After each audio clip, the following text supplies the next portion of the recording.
This is a fictional romantic story created for entertainment purposes only. I never thought stumbling in a conference room would change my entire life.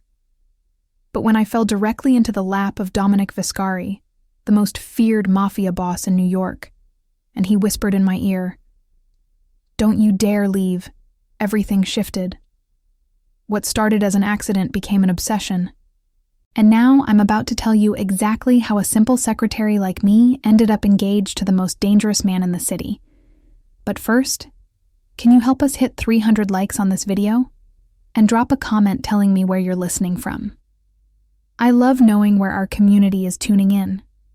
I never thought a simple stumble would change my entire life. The conference room was suffocating that afternoon.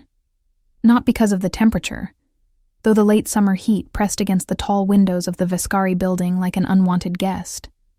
No, it was the tension. The kind that makes your skin prickle and your instincts scream at you to leave. I'd been working as executive secretary for the Vescari family for 6 months, long enough to know that when Dominic Vescari called a meeting with the underbosses, you kept your head down, your mouth shut, and your hands steady. Long enough to understand that the man who sat at the head of that mahogany table wasn't just my boss. He was danger personified. My heels clicked against the marble floor as I entered with a fresh carafe of coffee. The room fell silent. 8 pairs of eyes turned toward me, but I felt only one gaze. His. Dominic's steel-gray eyes tracked my movement with the precision of a predator watching prey. He sat there like a king on his throne, his massive frame filling the leather chair that would have dwarfed anyone else. The sleeves of his black dress shirt were rolled up to his elbows, revealing forearms covered in intricate tattoos that disappeared beneath the fabric. I'd caught glimpses of more ink along his neck, disappearing into his collar. His jaw was sharp enough to cut glass, covered in a perfectly trimmed beard that only emphasized the severe beauty of his face. Beautiful. That was the wrong word. Dominic Vescari wasn't beautiful. He was devastating. I moved around the table, refilling cups with practiced efficiency. My hands didn't shake, even though my heart hammered against my ribs. I'd learned to hide my nervousness well. In this world, showing fear was like bleeding in shark-infested waters. "The Costello family is moving product through the docks without clearance," one of the underbosses was saying. Marco, I think his name was, a thick man with a Brooklyn accent and nervous energy. "They're cutting into our territory." Then we remind them who owns those docks. Dominic's voice was low, almost a purr, but there was steel underneath. The kind of steel that could slice through bone. I reached his chair last. My hand was steady as I lifted the carafe, tilting it toward his cup. That's when I felt it. The slightest shift in the floor beneath my heel. A piece of marble that wasn't quite flush with the rest. Everything happened in slow motion, and far too fast all at once. My ankle twisted. The carafe slipped from my fingers, and I heard it shatter against the floor. My body pitched forward and I threw my hands out, trying to catch myself on the table. But I missed. Instead, I fell directly into Dominic Vescari's lap. The air left my lungs in a rush. My hands landed on his chest, and even through the expensive fabric of his shirt, I could feel the solid muscle underneath. He was like touching warm granite. His thighs were rock hard beneath me, his body radiating heat that seemed to seep through my clothes. Time stopped. The room was silent except for the pounding of my heart in my ears. I could feel every eye on us, but all I could focus on was him. The way his chest rose and fell beneath my palms, the subtle scent of his cologne, something dark and expensive with hints of cedar and smoke. The way his hands had automatically come to my waist to steady me, his fingers spanning nearly the entire width of my ribcage. "I am so sorry," I breathed, starting to push myself up. "I'll clean this up right away, His grip on my waist tightened. Not painfully, but firm enough that I froze. One of his hands slid up my spine, leaving a trail of heat in its wake, until his fingers curled around the back of my neck. The touch was possessive, commanding, and it sent a shiver racing down my spine that had nothing to do with fear. He leaned in close enough that his breath ghosted across my ear. Close enough that I could see the pulse beating in his throat, feel the tension coiling in his massive frame. "Don't you dare leave," he whispered. His voice was a low rasp that seemed to vibrate through my entire body. It wasn't a request. It was a command, dark and weighted with something that made my stomach flip and heat pool low in my belly. I turned my head slightly, just enough to meet his eyes. This close, I could see flecks of silver in that storm-gray gaze. Could see the way his pupils had dilated, turning his eyes almost black. His face was inches from mine, all hard angles and masculine beauty that should have been intimidating, but instead made something inside me clench with want. "Mr. Vescari," I managed, my voice barely above a whisper. "The meeting can wait." His thumb stroked along the side of my neck, a gentle touch that contradicted the intensity in his eyes. "Are you hurt?" Was I hurt? I couldn't feel anything except the places where his body pressed against mine. The solid weight of his thigh beneath me, the steel band of his arm around my waist, the heat of his palm against my skin. "No," I said softly. "I'm fine." "Good." His eyes dropped to my mouth for just a second before snapping back up, then stay exactly where you are. Someone cleared their throat. The spell broke just enough for me to remember that we weren't alone, that 8 men were watching this scene unfold with expressions ranging from shock to poorly concealed amusement. "Boss," Marco ventured carefully, "should we step out?" "No." Dominic's voice was sharp, but his eyes never left mine. "Meeting continues. Alyssa stays." My name on his lips sent another shiver through me. He'd never used my first name before. It had always been Miss Monroe, in that clipped professional tone that kept a careful distance between us. Hearing him say Alyssa felt intimate, dangerous. "But sir," I protested weakly, very aware of how improper this was.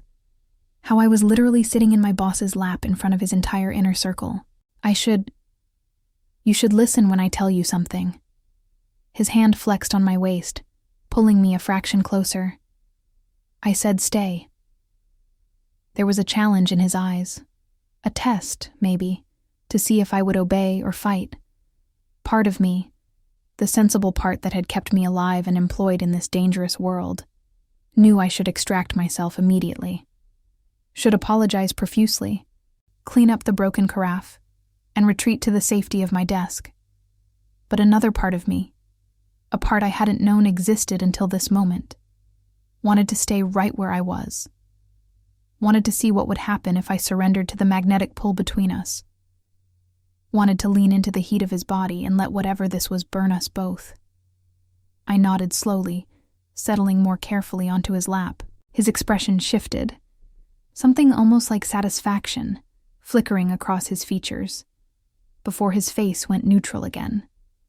But his hand stayed on my waist, possessive and warm. "Continue," he ordered the room, his tone brooking no argument. Marco exchanged glances with the other men before slowly returning to the agenda. "As I was saying, the Costellos are pushing boundaries. They hit one of our collections last week. Took 30 grand and left 2 of our guys in the hospital."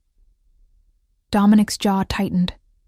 I felt the tension ripple through his body, felt the way his muscles coiled beneath me like a panther preparing to strike. But his hand on my waist remained gentle, his thumb now tracing small circles against my hip bone through my skirt. The contrast was intoxicating. This man who commanded such fear and respect, who could order violence with a word, was touching me with such careful restraint. Like I was something precious, something that might break. "Send a message," Dominic said, his voice cold. "I want it clear that there are consequences for disrespect." What kind of message, boss? The permanent kind. The words should have chilled me, should have reminded me exactly what kind of man I was sitting on. But all I could focus on was the way his other hand had moved to rest on my knee, his fingers curling around the curve of my leg. The touch was barely there, but it burned through my stockings like a brand. The meeting continued around us, but I was only half listening. How could I focus on territory disputes and shipment schedules when every nerve ending in my body was attuned to Dominic? When I could feel the steady thud of his heartbeat against my palm? When his scent surrounded me, making me dizzy with want? His hand slid higher on my thigh, just an inch, but enough to make my breath catch. His eyes flicked to mine, a question in them. I should stop this, should pull away. Instead, I held his gaze and did nothing. The corner of his mouth lifted in the barest hint of a smile. It transformed his face, softening the harsh lines just enough to let me see the man beneath the monster. And God help me. I wanted to know that man. Wanted to peel back all his layers and discover what lay underneath all that danger and control. Miss Monroe. I blinked, realizing Marco had addressed me directly. Heat flooded my cheeks as I tried to focus on his question instead of the way Dominic's fingers were now drawing patterns on my inner thigh. I'm sorry. Could you repeat that? The schedule for next week's shipment. Do you have it? My mind was blank, completely empty except for the sensation of Dominic's touch. I'll have to check my notes. She'll get it to you later.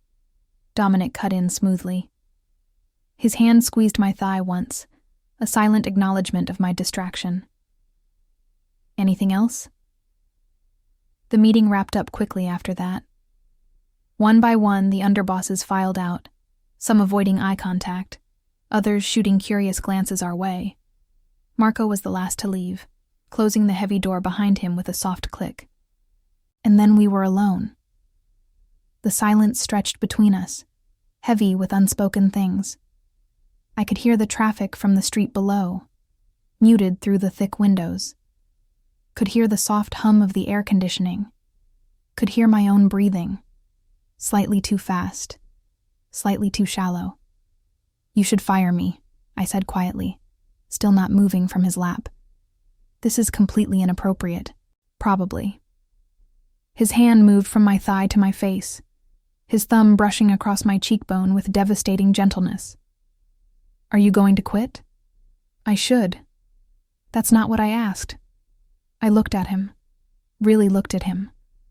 At the man who had built an empire on fear and violence, who had more blood on his hands than I could probably imagine, whose reputation alone was enough to make grown men nervous. But all I saw was the way he was looking at me. Like I was a puzzle he desperately wanted to solve. Like I was something rare and unexpected that had fallen into his world. Like maybe, just maybe, I was as affected by this moment as he was. No, I admitted. I'm not going to quit. Good. He stood in one fluid motion, taking me with him. His hands went to my waist, steadying me as my feet touched the floor. We stood there, barely inches apart, the heat between us almost visible. Because I'm not ready to let you go. Mr. Vescari, Dominic. He brushed a strand of hair back from my face, tucking it behind my ear. When we're alone, call me Dominic. The intimacy of that request stole my breath. Dominic, I repeated softly, testing the name on my tongue. Testing this new dynamic between us. His eyes darkened at the sound of his name from my lips. Better. He stepped back, putting space between us that felt like miles. Clean up the coffee. Then go home. Take the rest of the day. But the schedules, can wait until tomorrow. He moved to the window, his back to me, hands in his pockets. The afternoon sun cast him in silhouette, highlighting the breadth of his shoulders, the taper of his waist. Go, Alyssa, before I do something we'll both regret. The dismissal was clear, but there was strain in his voice. like he was holding himself back by sheer force of will, like if I stayed a moment longer, that will might break. I gathered the broken pieces of the carafe with shaking hands, wrapping them in napkins. Every movement felt weighted, significant. When I reached the door, I couldn't help but look back. He was watching me in the reflection of the window, his eyes locked on mine in the glass. The intensity there nearly knocked me back a step. "Dominic," I said softly. "Yes." "I'm not sorry I fell." I left before he could respond, my heart pounding as I pulled the door closed behind me. But I heard his voice, low and rough, just before the latch clicked. "Neither am I." The rest of the afternoon passed in a blur. I cleaned up, gathered my things, and tried to ignore the curious looks from the other staff. Tried to ignore the way my hands still trembled, the way I could still feel the ghost of his touch on my skin. I took the subway home to my small apartment in Queens, the familiar journey doing nothing to calm my racing thoughts. What had happened in that conference room? What had changed between us in those few charged moments? Everything. Nothing. I didn't know. What I did know was that I couldn't stop thinking about him, about the way he'd held me, the possessive note in his voice when he'd told me not to leave, the heat in his eyes that promised things I'd never dared to imagine. I'd fallen into Dominic Vescari's lap by accident, but something told me that falling for him entirely would be inevitable. I didn't sleep that night. How could I, when every time I closed my eyes I felt his hands on my waist? When I could still hear his voice, dark and commanding, telling me not to leave? When my body still hummed with the memory of being pressed against his? By the time dawn broke over the city, painting my small bedroom in shades of gold and pink, I'd made a decision. I would go to work. I would be professional. I would pretend that yesterday had been an aberration, a moment of madness that we could both forget. I almost convinced myself it would work. The Vescari building looked the same as always when I arrived at 8 sharp. Sleek glass and steel rising 30 stories into the Manhattan sky, a monument to power and money. But as I rode the elevator to the 28th floor, everything felt different. The air felt thicker. My skin felt more sensitive. Every nerve ending was alert, waiting.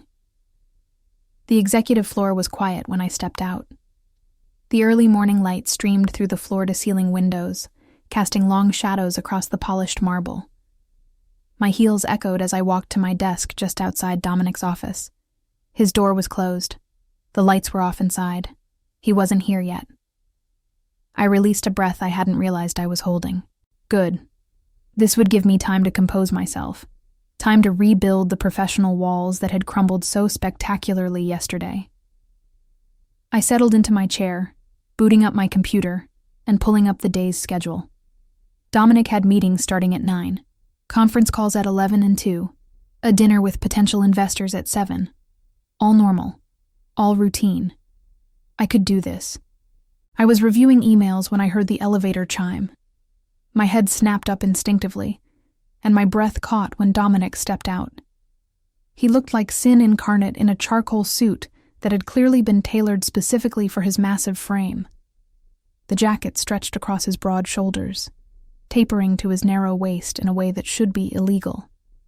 His white shirt was crisp, the top button undone, to reveal a hint of the tattoos that covered his throat. His dark hair was slightly damp, like he'd showered recently, and I found myself wondering what he looked like in the morning, sleep-soft and unguarded. His eyes found mine immediately, and the impact was physical, like being struck by lightning, like falling all over again. "Good morning, Miss Monroe." His voice was carefully neutral, professionally distant, but his eyes told a different story. "Good morning, Mr. Vescari." Two could play at this game. "Your schedule is on your desk. Your 9 o'clock arrived early and is waiting in conference room B." He nodded slowly, his gaze never leaving mine as he approached. He stopped at my desk, one hand resting on the polished wood surface. close enough that I could smell his cologne again. Close enough that memories of yesterday flooded through me with enough force to make me dizzy. "Did you sleep well?" The question was casual, but there was an edge to it. "Perfectly, thank you." The lie tasted bitter on my tongue. Liar. He said it softly, almost fondly. I didn't either. The admission hung between us, heavy with meaning. I should have deflected. Should have steered us back to safer waters. Instead, I met his eyes and let him see the truth in mine. "What are we doing?" I whispered. "I don't know." He reached out, his fingers brushing against mine where my hand rested on the desk. Just a brief touch, barely a second, but it sent electricity racing up my arm. But I can't seem to stop.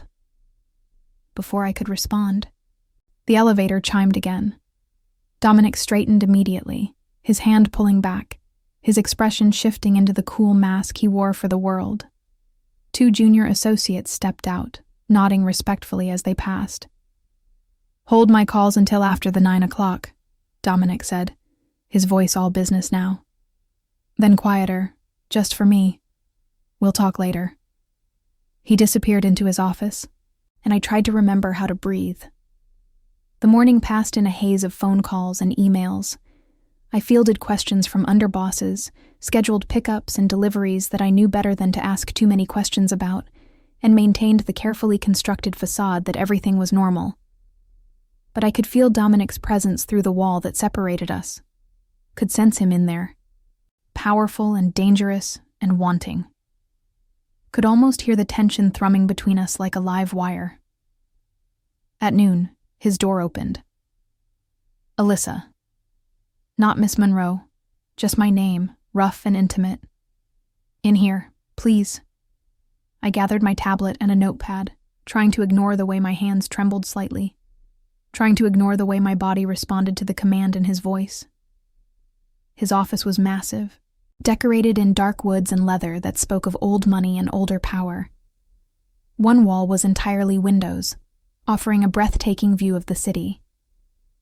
But I barely noticed any of it, because Dominic was standing by those windows, his jacket discarded, his shirt sleeves rolled up to reveal those tattooed forearms. He looked like a king surveying his kingdom. Like a man who knew his power and wore it as easily as his expensive suit. "Close the door," he said without turning around. I did, the soft click seeming impossibly loud in the quiet space. "Lock it." My heart hammered against my ribs as I turned the lock. Should I be worried? Probably. He finally turned to face me, and the hunger in his eyes nearly buckled my knees. "Come here." It wasn't a request. It was a command, delivered in that tone that made something deep inside me want to obey, want to submit to whatever this was between us. I crossed the room slowly, each step feeling like a choice. A commitment. When I stopped in front of him, close enough to touch but not quite touching, the air between us crackled with tension. "I've been trying all morning to focus," he said, his voice low. "Trying to pay attention to shipments and territories and profit margins. Do you know what kept distracting me?" I shook my head, not trusting my voice. "You." He reached out, his fingers ghosting along my jaw. "Sitting at that desk, looking so proper and professional, like you didn't completely undo me yesterday." "I fell," I managed. "It was an accident." "Was it?" His thumb traced my lower lip, the touch feather-light but incendiary. "Because it felt like fate." "You don't believe in fate." I didn't. His other hand found my waist, pulling me closer. "Until you landed in my lap and made me forget every rule I've ever had." "What rules?" The question came out breathy, desperate. "Don't mix business with pleasure. Don't let anyone get close. Don't want what you can't control." His forehead dropped to mine, his breath warm against my lips. "You're breaking all of them." "Dominic." His name was a plea, though I wasn't sure what I was asking for. Tell me to stop. His hands tightened on my waist, pulling me flush against him. Tell me this is a bad idea. Tell me we should forget yesterday ever happened. I should. God knows I should. This man was dangerous in every way that mattered. He lived in a world of violence and crime. He could destroy me with a word, with a look. Getting involved with him was possibly the worst decision I could make. I can't, I whispered instead. Something in him broke. Or maybe it was something in me. Either way, the careful control we'd both been clinging to shattered like glass. His mouth found mine with a hunger that stole my breath. The kiss was demanding, possessive, claiming me in a way that should have frightened me but instead made me melt against him. His hands roamed my back, my waist, my hips, like he was trying to memorize every curve, like he'd been starving and I was the first meal he'd seen in days. I kissed him back with equal desperation, my fingers tangling in his dark hair, pulling him closer. He tasted like coffee and mint and something darker, something that was uniquely him. He kissed like he did everything else, with absolute confidence and devastating skill. When we finally broke apart, both breathing hard, his eyes were nearly black with desire. This is insane, I breathed. Completely. He kissed me again, softer this time but no less intense. We should stop. We should. But my hands were already working at his tie, loosening it with fingers that had stopped trembling. Alyssa. My name was a warning and a prayer. If we do this, everything changes. I looked up at him, at this beautiful, dangerous man who had somehow gotten under my skin in less than 24 hours. Maybe I want everything to change. His control snapped again. He kissed me like he was drowning and I was air, his hands gripping my hips hard enough to leave marks. Mine. The word echoed in my head with every touch, every kiss. He was claiming me, and God help me, I was letting him. The phone on his desk rang, shrill and intrusive. We froze, staring at each other, the spell broken by reality crashing back in. Ignore it, he growled, trying to recapture my mouth.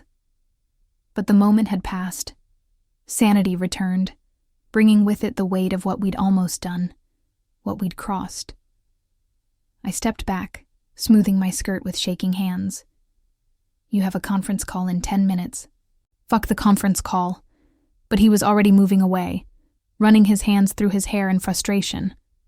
Fuck all of it. Dominic. I made my voice steady, even though everything inside me was chaos. This can't happen. Not here. Not like this. He turned to face me, and the raw need in his expression nearly made me change my mind. Then where? When? I don't know. I need to think. Don't think.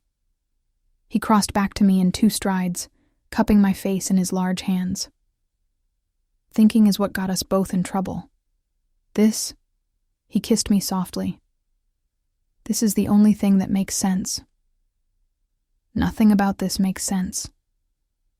But I was leaning into him, unable to resist the pull. Exactly.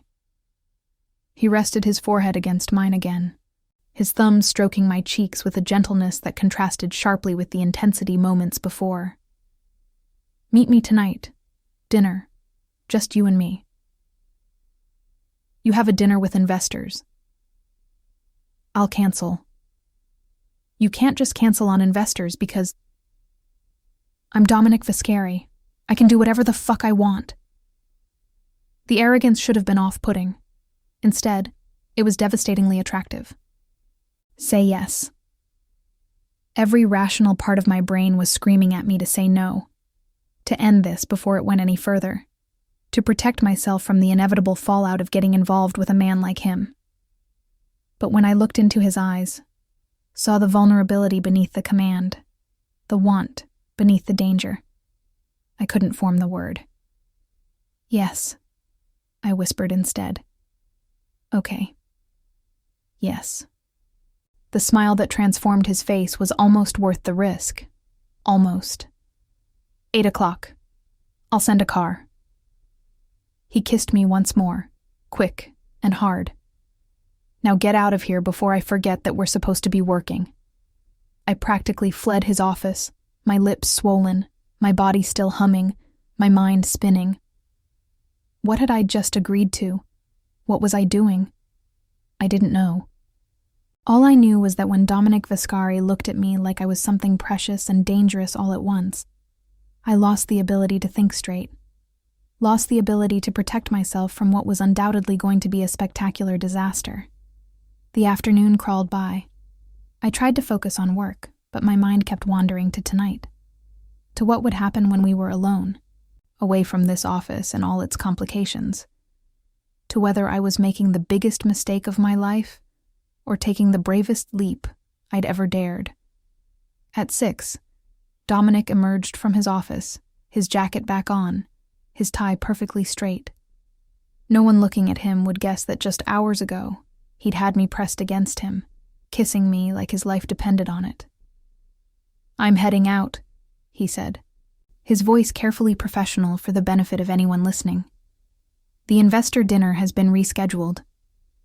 "Of course, Mr. Vescari." His eyes met mine, and the heat there nearly burned me alive. "Don't be late tonight, Miss Monroe." "I wouldn't dream of it." He left, and I counted down the seconds until I could do the same. At 7:30, I stood in my small apartment, staring at my reflection. I'd changed 3 times, finally settling on a simple black dress that somehow managed to be both elegant and slightly dangerous. My hair fell in soft waves past my shoulders. My makeup was subtle but effective. I looked like a woman about to make a choice she couldn't take back. At exactly 8 o'clock, my phone buzzed with a text. The car was downstairs. I grabbed my clutch and headed down, my heart pounding with anticipation and nerves. A sleek black town car waited at the curb, and a driver in a crisp suit opened the door for me. "Miss Monroe, Mr. Vescari is waiting." I slid into the back seat, and my breath caught. Dominic was there, looking devastating in dark slacks and a black shirt that made his gray eyes seem even more intense. He held a single red rose, and when he handed it to me, his fingers lingered on mine. "You're stunning," he said simply. "Where are we going?" "Somewhere we can be alone." He poured 2 glasses of champagne from the bottle, chilling in the armrest console. "Somewhere I can do this properly." "Do what properly?" He handed me a glass, his eyes never leaving mine. "Seduce you." The honesty of it stole my breath. "You're very direct." "I don't see the point in games, Alyssa. Not with you." He touched his glass to mine. "I want you. I've wanted you since the moment you fell into my lap. And tonight, I'm going to make you want me just as badly." "What makes you think I don't already?" His smile was pure sin. "Then this should be even more interesting than I thought." The car glided through the city streets, carrying us away from everything familiar, everything safe, carrying us toward something that felt inevitable and dangerous and absolutely impossible to resist. I sipped my champagne and watched the city lights blur past, knowing that whatever happened tonight would change everything. That there would be no going back from this moment. And for the first time in my life, I didn't want to go back. I wanted to fall forward into whatever this was, into him, into the dangerous, intoxicating pull between us that felt like gravity and madness all at once. The car pulled up to a building I didn't recognize, sleek and modern and clearly expensive. Dominic helped me out, his hand warm and possessive on the small of my back as he guided me inside. "This is one of my properties," he explained as we rode the elevator to the top floor. "A penthouse I keep for private meetings." "How many women have you brought here?" The question was out before I could stop it. He turned to face me, his expression serious. "None. You're the first." "I don't believe you." "I don't care." He backed me against the elevator wall, his hands bracing on either side of my head. Believe me or don't, but I've never brought anyone here because I've never wanted anyone enough to share this space with them. Until you. The elevator chimed, doors sliding open to reveal a stunning penthouse with floor-to-ceiling windows showcasing the entire city. But I barely noticed because Dominic was kissing me again, and nothing else seemed to matter. "Tell me to stop," he murmured against my lips. "Tell me you want to go home, and I'll take you right now." No questions asked. I looked into his eyes and saw the truth there. He would let me go if I asked. Would honor my choice even though I could feel how much he wanted this. How much he wanted me. That's what made my decision easy. "Don't stop," I whispered. "Don't you dare stop." His eyes darkened with triumph and desire. Thank God. And then he was kissing me again, walking me backward into the penthouse, into whatever came next, into the beautiful disaster we were creating together. The penthouse was magnificent, all clean lines and expensive furnishings, but I barely saw any of it. All my attention was focused on the man kissing me like I was oxygen and he'd been drowning. Dominic's hands were everywhere, sliding up my back, tangling in my hair, gripping my hips with a possessiveness that should have scared me but instead made me feel powerful, wanted, cherished in a way I'd never experienced before. "I've been thinking about this all day," he murmured against my neck, his lips tracing a path down to my collarbone. "About you, about how you felt in my arms yesterday." "Just yesterday?" My voice was breathless, my hands clutching his shoulders for balance as my knees threatened to give out. "Since the moment you walked into my office 6 months ago wearing that navy suit and looking at me like I was just another boss to manage." He pulled back enough to meet my eyes, and the intensity there made my heart stammer. "You have no idea how much control it's taken not to do this sooner." 6 months? I couldn't quite process that. "You've wanted this for 6 months?" "Longer." He guided me toward the massive windows overlooking the city, the lights twinkling below us like fallen stars. "Every time you brought me coffee, every time you defended my schedule against people who thought they could just walk into my office, every time you stood up to me when I was being unreasonable." "I never stood up to you." "You did. Politely. Professionally. But you never let me intimidate you." His hands framed my face, his thumbs stroking my cheekbones with devastating gentleness. "Do you know how rare that is? How fucking attractive?" I couldn't answer because he was kissing me again. Slower this time, but no less intense. This kiss was about savoring, about learning. His tongue traced my lower lip before delving into my mouth, and I met him stroke for stroke, learning the taste of him, the feel of him. When we finally broke apart, both breathing hard, he rested his forehead against mine. "Tell me about you," he said softly. "The real you, not the professional secretary, not the careful woman who keeps everyone at arm's length. You." The request surprised me. I'd expected seduction, expected the physical intensity to continue until we ended up tangled in his sheets. But this desire to know me, was somehow more intimate than anything we'd done so far. "What do you want to know?" "Everything."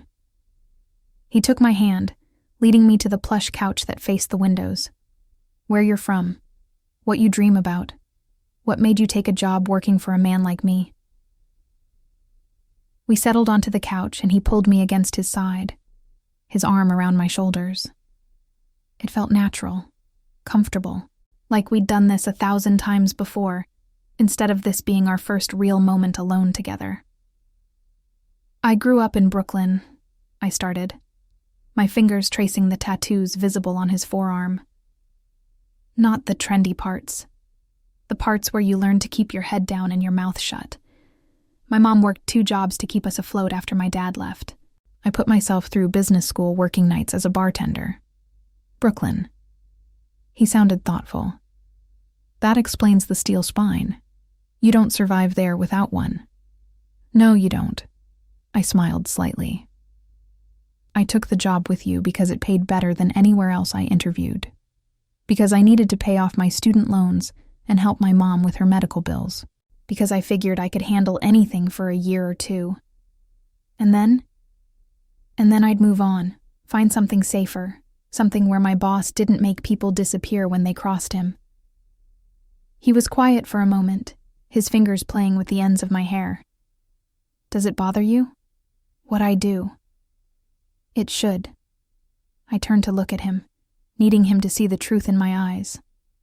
Everything in my upbringing tells me it should, but I can't seem to make myself care. Not when you've never been anything but fair to the people who work for you.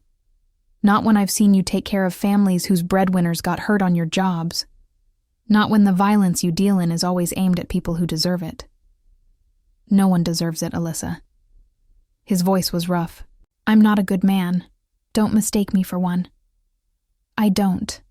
I cupped his face, feeling the rough stubble under my palm. But you're not a monster either. You're complicated. Gray where the world wants you to be black and white. And that doesn't scare you? Everything about you scares me. I kissed him softly. But walking away from this scares me more. He groaned, pulling me onto his lap in one smooth motion. This time I was ready for it, settling astride him with my dress riding up my thighs. His hands spanned my waist, holding me in place as he looked up at me with something that looked almost like reverence. You're going to ruin me, he said, his voice rough with emotion. You know that, right? Good. I leaned down, my lips brushing his. Maybe we can ruin each other. The kiss that followed was different from the others. Less desperate, more deliberate. A promise, instead of a taking. His hands slid up my back, finding the zipper of my dress and slowly, so slowly, pulling it down. The rasp of the zipper seemed impossibly loud in the quiet penthouse. Tell me to stop, he murmured against my lips. Never. He pulled back enough to look at me, his eyes searching mine.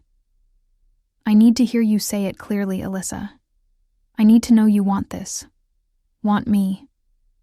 Because once we cross this line, I'm not letting you go. The possessiveness in his voice should have raised red flags. Should have reminded me that this man was dangerous, that he dealt in absolutes and controlled everything around him. But all I felt was a thrill that raced down my spine and pooled low in my belly. I want this, I said clearly. I want you. I don't care about the risks or the consequences or the fact that this is probably the worst decision I've ever made. I want you, Dominic Vescari. Something in his expression shifted, went almost tender. You have no idea what you've just done. Tell me, you've made yourself mine. He kissed me hard, claiming, and I don't share. I don't do casual. If you're with me, you're with only me. Completely. Absolutely. Are you always this possessive? No. His hands cupped my face, forcing me to hold his gaze. I've never cared enough about anyone to be possessive. Until you fell into my lap and made me feel things I didn't think I was capable of anymore. What things? Hope. The admission seemed to cost him. Want that goes beyond the physical. The need to protect something that isn't mine to protect. You've undone me in 2 days, Alyssa. Made me want things I gave up on years ago. I kissed him because I didn't have words for what I was feeling. Because his confession had cracked something open in my chest that I'd kept carefully guarded. Because in this moment, with the city spread out below us and his heart beating against mine, everything else fell away. His hand slid my dress off my shoulders, bearing me to his gaze. I should have felt vulnerable, exposed. Instead, I felt powerful. The way he looked at me, like I was the most beautiful thing he'd ever seen, like I was precious and dangerous all at once, made me feel invincible. Perfect, he breathed, his hands mapping my skin with reverent touches. You're absolutely perfect. I'm really not. To me, you are. He kissed my shoulder, my collarbone, the hollow of my throat. To me, you're everything I didn't know I needed. The words undid me more than his touches. I'd expected seduction, expected skilled hands and practiced words. But this raw honesty, this vulnerability from a man who showed the world nothing but strength, was more intoxicating than anything I could have imagined. I pushed his shirt off his shoulders, needing to see him, to touch the skin I'd only glimpsed before. The tattoos that covered his chest and arms were works of art, intricate designs that told stories I wanted to learn. I traced them with my fingers, feeling the muscles underneath flex at my touch. What do they mean? I asked, following the lines of ink across his chest. Different things. His voice was strained as my fingers explored. This one, he guided my hand to a design over his heart, is for my mother. She died when I was 15. This one, he moved my hand to his ribs, is for every man I've lost, every mistake that cost someone their life. You carry them with you. It wasn't a question. Always. He caught my hand, bringing it to his lips. I don't forget my sins, Alyssa. I wear them on my skin so I never can. The honesty of it, the weight of it, made my chest tight. This man who the world saw as a monster carried his guilt like armor, wore his mistakes, so he'd never be able to ignore them. You're not what I expected, I whispered. Neither are you. He stood with me still in his arms, carrying me like I weighed nothing toward what I assumed was his bedroom. I expected ice, control, someone who would look at me and see only the boss, the criminal, the thing to be managed and kept at a distance. And instead I got fire. He laid me on the massive bed with a gentleness that contradicted his strength. Passion hiding under professionalism. A woman who looks at me and sees the man instead of the monster. I do see the monster. I pulled him down to me, needing him close. I just don't care. Maybe I'm broken too. Then we can be broken together. He kissed me deeply, his body covering mine, his weight welcome and perfect. I've never wanted anything the way I want you, never needed anyone. But you, Alyssa, I need like breathing. The night blurred into sensations, his hands learning every inch of me, his mouth following the path his hands had mapped. The way he whispered my name like a prayer, like I was something sacred instead of a secretary who'd fallen into his lap. When we finally came together, it felt like more than just physical. It felt like a claiming, like two broken pieces finding a way to fit together, despite all the sharp edges and damaged parts. Afterward, we lay tangled in his sheets, the city lights casting shadows across his face. He held me close, one hand playing with my hair, the other resting possessively on my hip. Stay, he said quietly. Tonight. Tomorrow. As long as you'll have me. Dominic, I know. He kissed my temple. Too fast. Too much. But I'm done pretending I don't want this. Done fighting what I feel when I look at you. This is crazy. But I was already settling more firmly against him, already accepting that leaving wasn't an option. The best things usually are. He pulled the blanket over us, cocooning us in warmth. Stay tonight. We'll figure out the rest tomorrow. I should have argued, should have maintained some distance, some sense of self-preservation. But wrapped in his arms, feeling safer than I had any right to feel with a man like him, I couldn't make myself care about should. Okay, I whispered. I'll stay. His arms tightened around me, and I felt him smile against my hair. Thank you. We talked for hours, sharing stories and secrets in the darkness. He told me about growing up in this world, about the uncle who'd raised him after his mother died, and taught him everything about running an empire, about the weight of responsibility and the loneliness of command. I told him about my dreams of a different life, about the small apartment I shared with my mom before she got sick, about the fear of never being more than just another girl from Brooklyn trying to survive. "You're so much more than that," he said fiercely. "You're brilliant, strong, beautiful inside and out. You barely know me. I know enough." He rolled to face me, his eyes serious in the dim light. "I know you're loyal, that you work harder than anyone else in my office, that you're kind to the staff and firm with the underbosses who try to walk over you. I know you take care of your mother, even though it means you live in a tiny apartment instead of somewhere better. I know you could have reported me to HR a dozen times for the way I've looked at you, but you never did. There's no HR in a crime family. You know what I mean." He brushed hair back from my face. "You could have run, should have run, but you stayed. Why?" I thought about it, really thought about what had kept me in that job when every rational part of me said to leave. Because underneath all the danger and the darkness, I saw someone who cared, who protected the people who worked for him, who made sure families were taken care of when things went wrong. And because when you looked at me, even before yesterday, I felt seen in a way I never had before. Seen how? Like I mattered. Like I was more than just another employee. Like you actually saw me. I touched his face, feeling the rough stubble under my palm. And I couldn't walk away from that. From you. He kissed me softly, sweetly, with a tenderness that made my chest ache. "You do matter. More than you know. More than is probably safe for either of us." "Why isn't it safe?" His expression went dark, troubled. "Because people I care about become targets. Because my enemies will look for any weakness, any leverage they can use against me. And you, Alyssa, you're the biggest weakness I've ever had."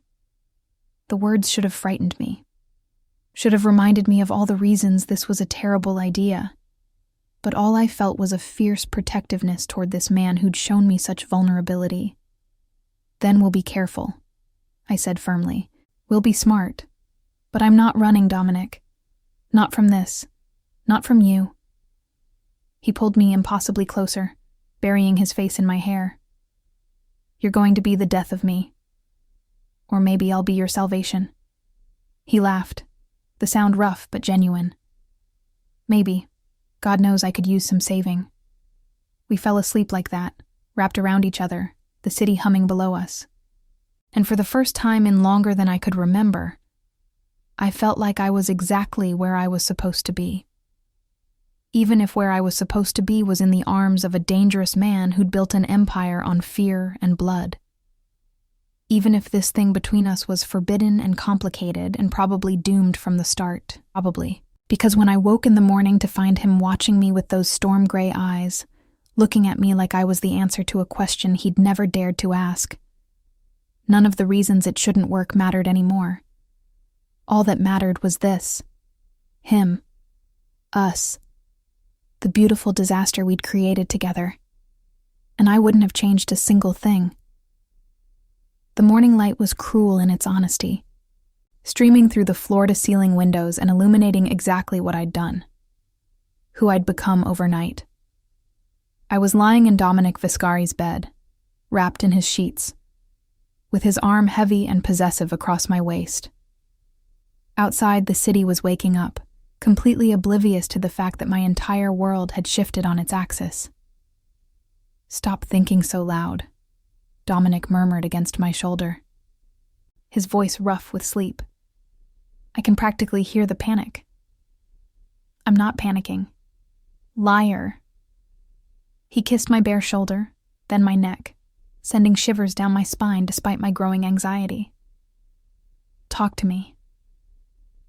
I turned in his arms to face him.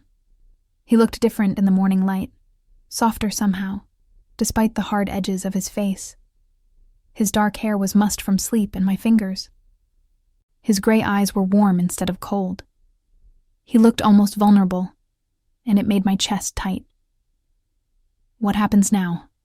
I asked quietly. "We can't exactly go back to the way things were. No, we can't." His hand came up to cup my face, his thumb stroking my cheek. And I don't want to. Do you? I don't know what I want. The honesty felt important. This is all happening so fast. 2 days ago, you were just my boss. Now I'm the man who's completely obsessed with you. He said it matter-of-factly, like it was the most natural thing in the world. The man who's going to make sure everyone knows you're mine. The man who's going to protect you from anything and everything, including myself if necessary. That's a lot of pressure. I know. He pulled me closer, until there was no space between us. I know this is fast. I know it's crazy. But I also know that I've never felt like this about anyone, and I'm not willing to let it go without fighting for it. The question is, are you? Was I willing to fight for this? For him? For us? Everything logical in me said to run, to get out while I still could before I got in too deep, before his world swallowed me whole and spat me out broken. But when I looked into his eyes and saw the raw honesty there, the vulnerability he showed no one else, I knew running wasn't an option. Not anymore. Maybe not ever again. Yes, I whispered. I'll fight for this. The smile that broke across his face was devastating. Thank God. He kissed me deeply, thoroughly, until I forgot why I'd been worried in the first place. Now here's what's going to happen. We're going to get up. I'm going to make you breakfast. Then we're going to my office together. I pulled back. Together? Dominic, people will know. They'll talk. Let them. His voice was firm, commanding. I'm done hiding what I feel. Done pretending you're just my secretary. From now on, everyone knows you're mine. That's not how this works. There are rules, professional boundaries. Fuck the rules. He sat up, pulling me with him. I make the rules, Alyssa. And if I want to walk into my building with you on my arm, I will. If anyone has a problem with it, they can take it up with me. The arrogance should have annoyed me. Instead, it made me feel safe, protected. Like he really would fight the whole world for the right to be with me. You're impossible, I said, but I was smiling. You love it. He kissed my nose, then climbed out of bed unselfconsciously. My breath caught at the sight of him, all muscles and tattoos and masculine beauty. Come on, I make a mean omelet. Watching Dominic Vescari cook breakfast in his penthouse kitchen, wearing nothing but low-slung sweatpants, was surreal. This man who commanded an empire, who made hardened criminals nervous, was humming under his breath as he whisked eggs and diced vegetables. You're staring, he said without looking up, a smile playing at his lips. Can you blame me? He glanced over his shoulder, his eyes darkening as they traveled over me. I'd borrowed one of his shirts, and it fell to mid-thigh, the sleeves hanging past my fingertips. Careful. Keep looking at me like that, and breakfast is going to burn. Would that be so bad? He set down the whisk, crossing to me in 3 strides. His hands gripped my hips, lifting me onto the counter like I weighed nothing. You're trying to distract me. Is it working? Absolutely. He stepped between my legs, his hands sliding up my thighs. But we need to eat. You're going to need your strength. For what? For dealing with the fallout when we walk into that office together. His expression grew serious. There will be talk, Alyssa. Speculation. Some of my people won't like it. Some might see you as a weakness they can exploit. Are you trying to scare me? I'm trying to prepare you. He cupped my face, forcing me to meet his eyes. This world I live in, it's not kind.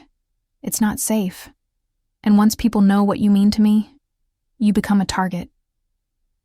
Fear flickered through me, cold and sharp. Maybe we should be more careful then. Keep things quiet until... No. The word was absolute. I told you I'm done hiding, but I need you to understand what you're signing up for. I'm assigning you protection. 2 of my best men will be with you whenever you're not with me. Bodyguards? Dominic, that's non-negotiable. His voice was firm. You want to be with me? This is part of it. I protect what's mine, and you're mine now, whether you like it or not. The possessiveness should have bothered me, should have raised all kinds of red flags about control and autonomy, but all I felt was a warm glow spreading through my chest. He wasn't trying to control me. He was trying to keep me safe in a world that was inherently dangerous.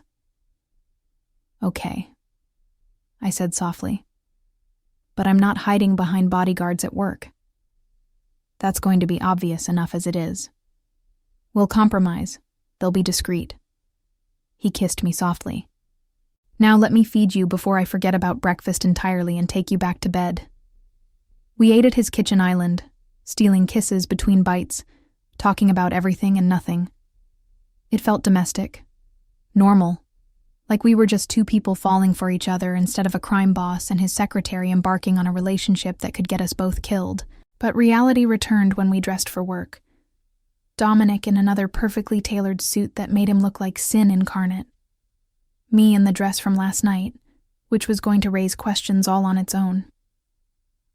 We're stopping by your place first, Dominic said, reading my mind. You'll change into something fresh. You've thought of everything. I try to. He pulled me close, his hands on my waist. Ready for this? No. I looked up at him, letting him see the uncertainty in my eyes. But I'm doing it anyway. That's my girl. He kissed me one more time before we headed down to the car. The drive to my apartment was quiet. Dominic held my hand the entire time, his thumb tracing circles on my palm. When we pulled up to my building, he insisted on coming up with me. My apartment was tiny compared to his penthouse, barely more than a studio with questionable plumbing and a view of the building next door. But it was mine, or had been, until my mother got sick and I'd moved her in with me. Mom, I called out as we entered. I'm just stopping by to change for work. She emerged from the bedroom, her thin frame wrapped in a robe, her graying hair pulled back. She'd been beautiful once, before the cancer and the treatments took their toll. Now she looked fragile, breakable, but her eyes were still sharp. Those sharp eyes landed on Dominic, and I saw them widen slightly. Mom, this is Dominic Vescari. She finished for me, her voice hoarse. I know who he is. The whole city knows who he is. Dominic stepped forward, his demeanor shifting to something respectful, almost gentle. Mrs. Monroe, it's a pleasure to meet you. Is it? She looked between us, taking in my rumpled appearance, the way Dominic stood close to me, protective. Alyssa, can I speak to you alone? Mom, please. Dominic squeezed my hand. I'll wait in the hall. Once he was gone, my mother turned to me with an expression I couldn't quite read. How long? 2 days. There was no point in lying. I know what you're thinking. I know it's crazy and dangerous and probably the worst decision I've ever made, but you're in love with him. The words stopped me cold. Was I? Could you fall in love with someone in 2 days? But when I thought about Dominic, about the way he made me feel, the way he looked at me like I was precious and dangerous all at once, the way he'd held me last night like I was the most important thing in his world. Maybe you could. Yes, I whispered. I think I am. My mother sighed, sinking onto the worn couch. I was afraid of that. I've seen the way you've talked about him these past months. The way your eyes light up when you mention something he did at work. I knew it was only a matter of time. Are you angry? I'm terrified. She looked up at me, her eyes wet. That man is dangerous, Alyssa. His world is violent and dark, and now you're a part of it. How can I not be terrified? I sat beside her, taking her fragile hands in mine. I'm terrified too. But Mom, when I'm with him, I feel alive in a way I never have before. He sees me. Really sees me. Not just the secretary or the daughter trying to hold everything together, but me. And if something happens to you because of him, then at least I'll have lived. I squeezed her hands. You taught me to fight for what I want, to never settle for less than I deserve. Well, I want him, and I'm going to fight for it. She studied my face for a long moment, then sighed again. Then I suppose all I can do is support you, and maybe start praying more. I laughed, despite the tears threatening to fall. I love you, Mom. I love you too, baby. Even when you're making impossible choices. She pulled me into a hug. But if that man hurts you, crime boss or not, he'll answer to me. I'll let him know. When I emerged 15 minutes later, changed into a fresh suit, and with my makeup fixed, Dominic was leaning against the hallway wall, scrolling through his phone. He looked up when I approached, and the soft smile that crossed his face made my heart skip. Everything okay? He asked. Yeah, she's scared, but she understands. Good. He pushed off the wall, pulling me close. Because I made her a promise while you were changing. What promise? That I'd protect you with my life. That anyone who tries to hurt you would have to go through me first. That I'd never give her a reason to regret trusting me with her daughter. Tears pricked my eyes. You didn't have to do that. Yes, I did. He kissed my forehead. She loves you. She deserves to know my intentions are honorable, even if my profession isn't. The fact that he'd taken the time to speak to my mother, to reassure her, to show respect despite being a man who commanded fear from everyone else. It made me fall a little harder. I love you, I blurted out. He froze, his eyes searching mine. What? I love you. The words felt right. True. I know it's fast and crazy and probably too soon, but I do. I love you, Dominic Vescari. The smile that broke across his face was like the sun coming out from behind clouds. Thank God. He kissed me hard, deep, pouring everything he felt into it. When he pulled back, his eyes were suspiciously bright. I love you too.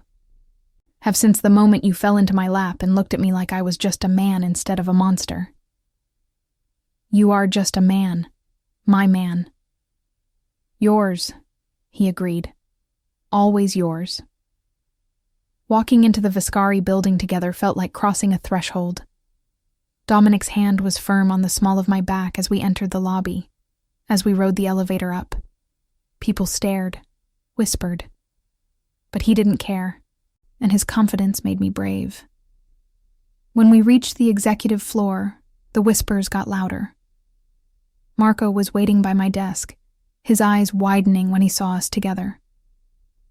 Boss, Clear my morning, Dominic said calmly, and send a message to all department heads.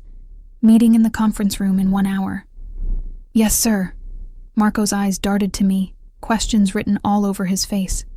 And Miss Monroe? We'll be sitting in on all my meetings from now on. Dominic's voice was firm. She's no longer just my secretary. She's my partner, in every way that matters. Anyone who has a problem with that can find employment elsewhere. The silence that followed was deafening.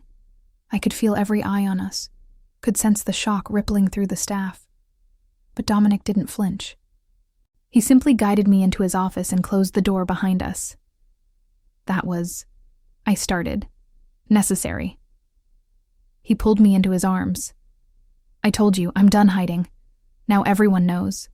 And if anyone tries to use this against me, against you, they'll learn very quickly why that's a bad idea. The meeting an hour later was tense. The underbosses filed in, their expressions ranging from curious to hostile. But Dominic commanded the room with the same authority he always did, and by the time he was done laying out his expectations, no one dared question his decision. Miss Monroe has my complete trust and confidence, he finished, his hand finding mine under the table. What she knows, I know. Where she goes, my protection follows. And anyone who fails to show her the respect she deserves will answer directly to me. Are we clear? A chorus of "Yes, boss" echoed around the table.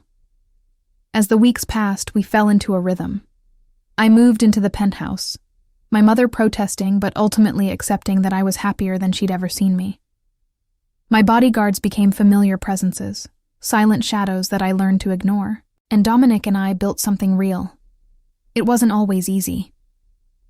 His world was dangerous, complicated, full of shadows and violence that I had to learn to accept.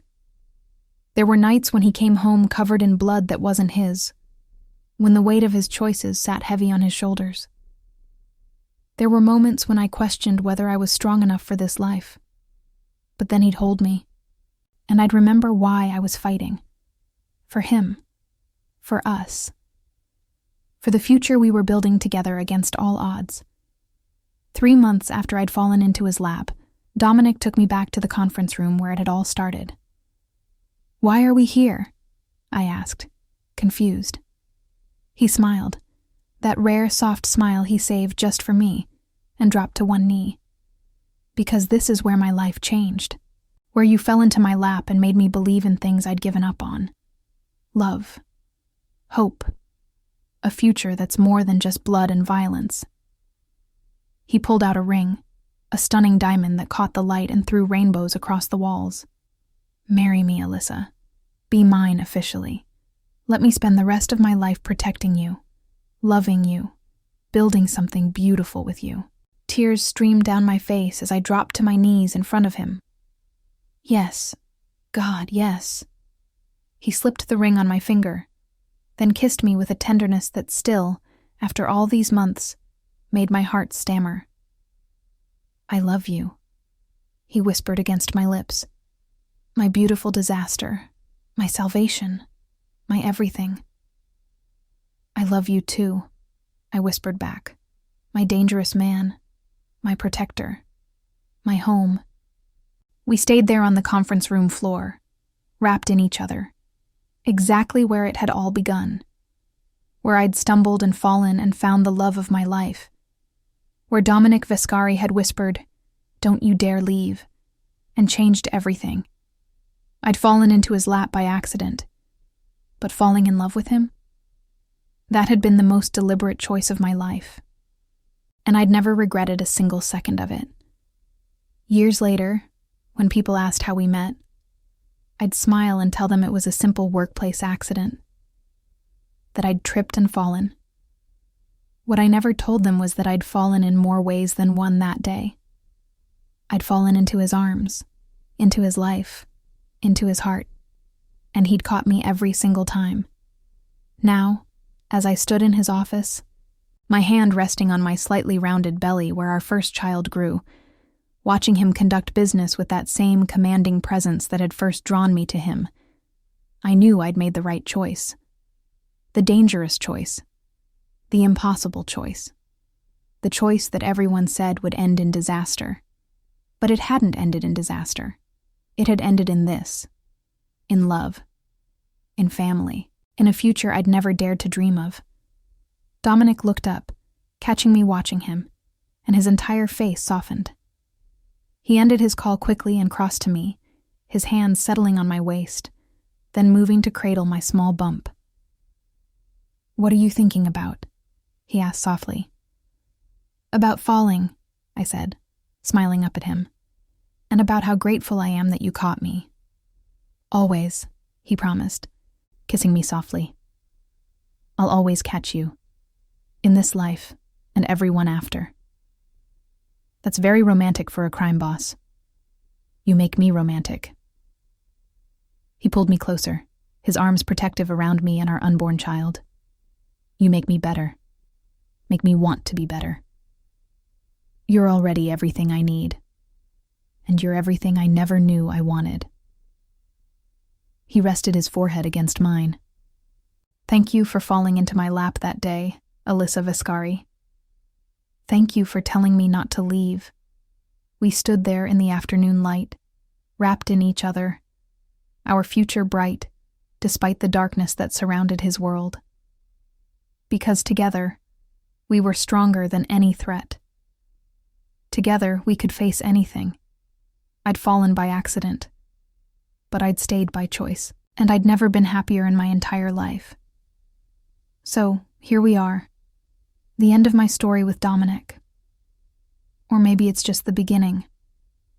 I fell into his lap by accident, but everything that came after was a choice, my choice. And I'd make it again in a heartbeat. But now I want to hear from you. Do you think I made the right decision? Would you have done the same thing in my position? Fallen for a dangerous man who offered protection and passion in equal measure? Or would you have run the moment things got complicated? What about Dominic? Do you think he should have kept his distance from me, protected me by pushing me away? Or was he right to fight for what he wanted? Consequences be damned. I'm curious about your thoughts. Have you ever had a moment where you had to choose between safety and passion, between logic and love? How did you decide? What would you have done differently? And speaking of choices, here's an easy one. If you enjoyed our story, if you felt the chemistry between Dominic and me, if you found yourself holding your breath during our most intense moments, then hit that subscribe button, because there are so many more stories like this waiting to be told. Stories of passion and danger, of choices that change everything, of love that defies the odds. Let me know in the comments what you think should happen next. Should I tell you about the first time Dominic took me to meet his family? About the rival who tried to use me as leverage? About our wedding day? I want to hear what moments you're dying to know about. Your support means everything. Every like, every comment, every subscription tells me that these stories matter, that you want to hear more about love in unexpected places, about women who refuse to play it safe, about men who are dangerous but devoted. So don't be shy. Tell me what you think. Share your own stories if you want. And if you haven't already, subscribe so you never miss what happens next. Because trust me, falling into Dominic Vescari's lap was just the beginning of my adventures, and I can't wait to share them all with you.